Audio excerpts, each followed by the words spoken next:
Disabled single dad Marcaus has been homeless for a year. Since November, he and his 4-year-old daughter, Sehai, have been living in the D.C. General Family Shelter. I just got to constantly reassure her that this will get better. It's only for a little bit. I get the crying at night. I get the, I need your comfort. Some nights she just wants to sleep with me. She just wants that contact. Sometimes she don't. I mean, sometimes she adjusts pretty well. Still, Sehai goes to school every day, while her father studies psychology at a local college. DC General, an old hospital complex, is a temporary home for about 286 families. During the day, its hallways are almost empty, with the children in schools or daycare and their parents working or trying to find work. The shelter was recently the center of local media attention after an advocacy group reported on problems with the heat and with pest infestation. And every family will tell us, you know, shelter is not ideal, but it's better than being on the street.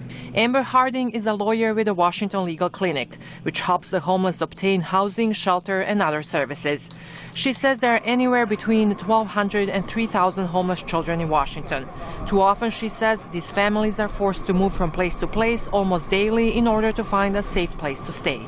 The district is only providing shelter to families when the temperature falls below 32 degrees. So any night that it's above 32 degrees, the district doesn't have a legal obligation to provide shelter. And on those nights, we know that many families, you know, ended up staying in bus stations, Greyhound station, Metro parks. In one room, probably about as big as this living room. There were 6 beds. Sharlisse, Baltimore, was lucky enough to get out of the shelter, where she had lived with 5 of her 6 children for 7 months. She got into a voucher program, which requires her to pay only 30% of her income for rent, and recently moved into her own house. I was overwhelmed, overjoyed. The kids just, because we actually came to look at the house, and I had the keys, and I had everything. I picked the kids up from school, and they were like, "Where are we going, Mommy?" Ha ha! Yeah.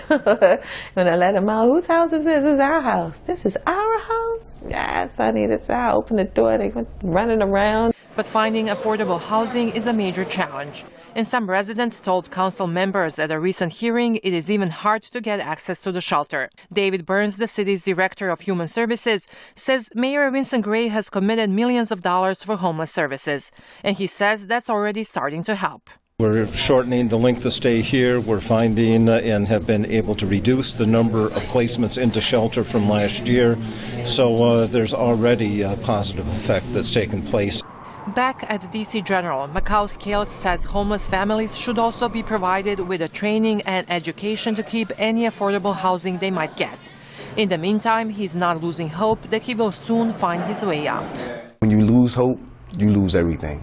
And that's the only thing I have right now, and that's a lot, because it gives me my motivation to get up every day, to go out and try my hardest to make this experience my last experience and to really come out of this.